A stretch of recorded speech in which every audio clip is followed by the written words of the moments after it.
बुधवार को राजधानी पटना के गर्दनी बाग इलाके के स्कूल में छात्रा की जलकर मौत हो गई थी। उसके बाद से ही लगातार जो है इस घटना को लेकर लोग आक्रोशित हैं। आज भी हंगामा जो है वो दिखाई दे रहा है। मृतका के परिजनों ने चितकोहरा गोलंबर में सड़क जाम कर दिया है। आपको बता दें कि पटना के गर्दनी बाग इलाके में बुधवार को 5वीं की छात्रा की जलकर मौत हो गई थी, जिसके बाद यह पूरा हंगामा भड़का है। फिलहाल चितकोहरा गोलंबर में सड़क जाम कर दिया है। आने जाने वाले लोगों को रोका जा रहा है। परिजन सड़क पर बैठकर नारेबाजी कर रहे हैं। भीड़ में से किसी उपद्रवी ने पत्थर फेंका, जिससे गर्दनीबाग थाने के हवलदार रंजीत कुमार भी घायल हो गए हैं। मौके से हमारे पास कुछ प्रतिक्रियाएं पहुंची हैं, वो सुनाते हैं दर्शकों को, फिर इस पर अधिक बातचीत करेंगे कि कैसा वहां पर माहौल है और क्या लोगों की मांगे हैं।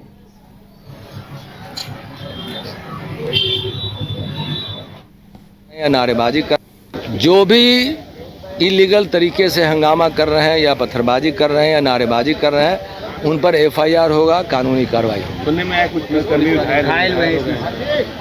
ये हंगामा करने वाले घायल बिल्कुल नहीं है। पुलिसकर्मी एक दो हैं जो चोटें आई हैं, जो उन्होंने पत्थरबाजी किया है, लेकिन बहुत सीरियस नहीं है। लेकिन 3-4 आदमी को डिटेन हम लोगों ने किया है जो ज़्यादा एग्रेसिव थे। और फिर देखते हैं कानून क्या कहता है और कानून के अनुरूप ही उन पर कार्रवाई होगी। अभी जितने भी जो अननेसेसरी मॉब्स थे उन सबको डिसॉल्व किया गया है तथा इस संबंध में प्राथमिकी दर्ज की जाएगी तथा इनकी गिरफ्तारी सुनिश्चित की जाएगी।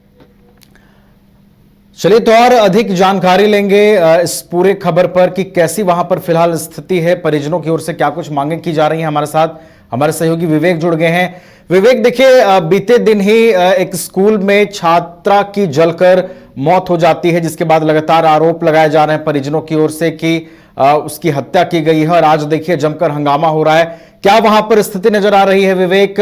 लोग इतने आक्रोशित क्यों हैं? क्या उनकी ओर से मांगे की जा रही हैं? बिल्कुल नवीन, अभी हम पटना के चितकोहरा बाजार में हैं और यहीं से आगे जो गोलंबर है वहाँ पे प्रदर्शन करे थे उनके परिजन थे। और इसके साथ ही साथ पुलिस के द्वारा आरोप लगाया कि कुछ उपद्रवी भी वहाँ पे वो शामिल थे, जिन्होंने पुलिस पर भी पथराव किया, जिसके वजह से जो है गर्दनीबाग थाने के एक हवलदार हैं वो चोटिल भी हुए हैं, उनको चोट भी लगी है। और जो इलाके जहाँ पे हम लोग खड़े अभी मौजूद है चितकोहरा बाजार है। चितकोहरा बाजार का आपको हम दिखाएंगे। इधर पुलिस छावनी में तब्दील कर दिया गया, देख रहे होंगे इधर बैरिकेडिंग लगा दिया गया कि जो भी उपद्रवी थे वो अंधाधुंध पथराव कर रहे थे, जिसकी वजह से एक जो हवलदार की चोट लगा भी। और इधर आपको देख रहा है, तस्वीर में दिखा रहे हैं, यहाँ पे आप देख सकते हैं कि जो पूरी तरीके से जो छावनी में तब्दील कर दिया गया। जब कल जो घटना हुई, घटना के बाद परिजन है पूरी तरीके से आक्रोश है। परिजन का कहना है कि टीचरों के द्वारा यानी शिक्षकों के द्वारा उस बच्ची को मारा गया है। और ऐसे में जो है मामला जांच का विषय, जांच हो रहा है। बच्ची का जो है इलाज के लिए इलाज करवाया गया था, पीएमसीएच में भर्ती करवाया गया था, लेकिन वहां पर उनकी मौत हो जाती है। बता दें कि उनके परिजन के जो बहन है वो कहती हैं कि मेरी बहन की हत्या अनिल सर ने किया है। वहाँ के जो शिक्षक है, शिक्षक पे आरोप लगा रहे हैं अनिल सर ने किया। वहां के लोगों ने पूरी तरीके से साजिश की है, क्योंकि आज 10 बजे तक कल की जो प्रतिक्रिया है कि कहा जा रहा है कि आज 10 बजे तक स्कूल के सारे बच्चों की छुट्टी दी गई थी और मेरी बहन की क्यों नहीं। कहते सकते सवालों के घेरे में है, जब सारे बच्चे की छुट्टी हो गई थी तो उस बच्चे को छुट्टी क्यों नहीं दी गई। और जहाँ पे बच्ची की जलाया गया वहां पर जो बाथरूम था, बाथरूम हमेशा बंद रहा करता था, वो बाथरूम कैसे खुला, ये सब जो है जांच का विषय है।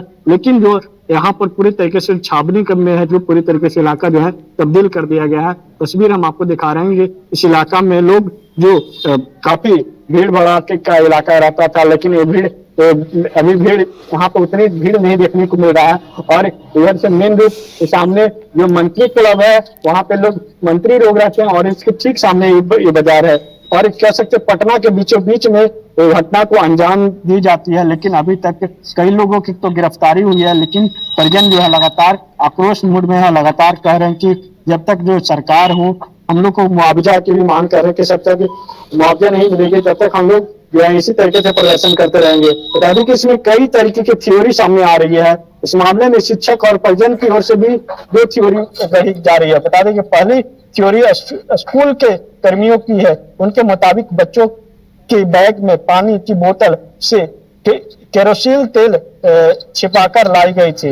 यानी कि जो टीचर के द्वारा जो आरोप लगाया जा रहा है कि बच्चे जो है अपने जो बैग है उस बैग में केरोसिन का तेल लेकर आए थे, और ऐसे में केरोसिन का तेल पर सवाल खड़ा होता है कि बिहार में तो पूरी तरीके से केरोसिन का तेल अभी मिल नहीं रहा, लेकिन केरोसिन का तेल आया कहां से। और ऐसे में कई सवाल उठते हैं।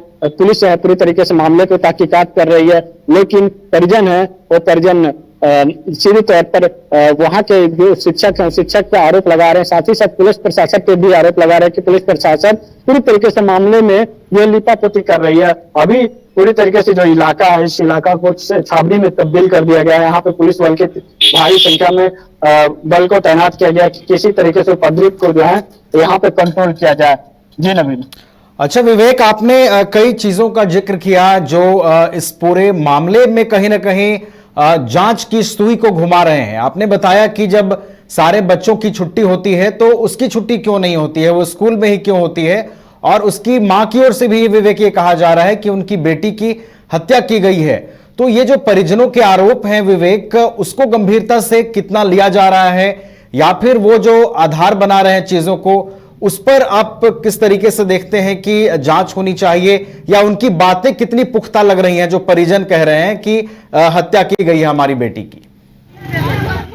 परिजन की नहीं, जब बच्ची दम तोड़ रही थी उस समय एक निजी चैनल से जो है पीएमसीएच में बच्ची ने बात की, कहा गया कि हमारे टीचर के द्वारा हमारे ऊपर प्रेशर बनाया गया था, और प्रेशर बनाया गया था, उस वजह से हमारे शिक्षक है किसने हमको लाकर ये बाथरूम में पैक किया और किसने आग लगाई हमको पता नहीं चला। उस बच्ची का भी बयान है। उस बच्ची का जब मौत के पहले जब पीएमसीएच में जब जिंदगी और मौत से जूझ रहे थे अस्पताल के बेड पर, उस समय का बयान है। और इसके साथ ही साथ जो बच्ची का जो बहन है वो बहन कह रही है कि वहां के अनिल सर पे आरोप लगा रहे कि अनिल सर हमारे बहन को टॉर्चर करते थे। और साथ ही साथ कह सकते 5वीं क्लास की बच्ची है, 5वीं क्लास में उसका उम्र उतनी नहीं होगी, कह सकते हैं कि 5वीं क्लास में अगर बच्ची का उम्र होगा तो 8 से 9 साल का उम्र होगा, 8 से 9 साल में बच्ची पहुंची होगी वहां। लेकिन ऐसे में मामले में जो है कई थ्योरी गढ़ी जा रही है, लेकिन जहाँ परिजन की ओर से भी आरोप लगाया जा रहा है तो वही जो है शिक्षक की ओर से भी पूरी तरीके से जो है सफाई दी जा रही है। लेकिन अभी जो शिक्षक जो है हिरासत में ली गई है, उन से पूछताछ चल रही है, लेकिन जो परिजन है पूरी तरीके से गुस्से में है और लगातार जो है कॉलेज कोहरा कोलंबर को जाम किया, वहां से समझाया बुझाया गया, तो फिर जो है पुलिस पर ही पथराव करना शुरू कर दिया, और जो इलाका है अब वो पूरी तरीके से छावनी में तब्दील कर दिया गया है। अब ऐसे में मामला पूरी तरीके से जांच का विषय है, जांच चल नहीं रहा है, लेकिन अब देखना होगा कि जांच में क्या कुछ खुलकर सामने आता है। कई थ्योरी गढ़ी जा रही है। अगर सारे बच्चे को छुट्टी मिल गया तो उसे बच्चे को क्यों नहीं छुट्टी मिला, उस बच्चे को क्यों उसे लेट से छुट्टी दी गई। इससे पहले भी राजधानी में एक और ऐसी घटना को पहले भी अंजाम दिया गया था, वो पटना के गोला रोड के स्थित की घटना थी, और आज भी उसी मामले को फिर से दोहराया गया। तो ऐसे में कह सकते हैं कि पूरी तरीके से जो है मामले सेंसिटिव हो गए हैं, मामले की जांच चल रही है, मामले की पूरी तरीके से तहकीकात कर रहे हैं। और यहाँ पे मौजूदा जो तमाम जो पुलिस अधिकारी हैं, तमाम लोग यहाँ पे मौजूद थे। इसके साथ ही साथ जो एमएस खान है, जो मजिस्ट्रेट की तैनाती में जो है इस मामले इस इलाके को जो पूरी तरीके से बैरिकेडिंग कर दिया गया है कि वहां से लोग जो है उस लोग उधर से नहीं आ सकते हैं, जो उपद्रव हो उपद्रव को वहीं पे कंट्रोल किया जाएगा। और इस तरफ भी आपको दिखाएंगे तस्वीर कि वहां पर भी बैरिकेडिंग पूरी तरीके से कर दिया गया कि लोगों को आगे नहीं जाने दिया जाए। लेकिन अब देखना होगा कि मामले तो कब जो है थमता है। बता दें कि कई जो स्पोर्ट्स है वो निकलकर सामने आ रहे हैं कि किस कारण बच्ची की मौत हुई, और क्या कुछ परिजन जो है आरोप लगा रहे हैं। जी नवीन। चलिए, तो ये पूरा मामला अपने आप में जांच का विषय है। कई चीजें सामने आ रही हैं, कई थ्योरीज परिजन की ओर से बताया जा रहा है कि उनकी बेटी की हत्या की गई है। अब इस पूरे मामले में जब जांच का दायरा आगे बढ़ेगा तो देखने वाली बात होगी कि किन किन चीजों पर शक की सुई घूमती है, और फिर पूरा ये जो मामला है उसका पटाक्षेप हो पाता है। बहुत बहुत फिलहाल धन्यवाद विवेक आपका हमारे साथ जुड़ने के लिए, पूरी जानकारी हम तक पहुंचाने के लिए।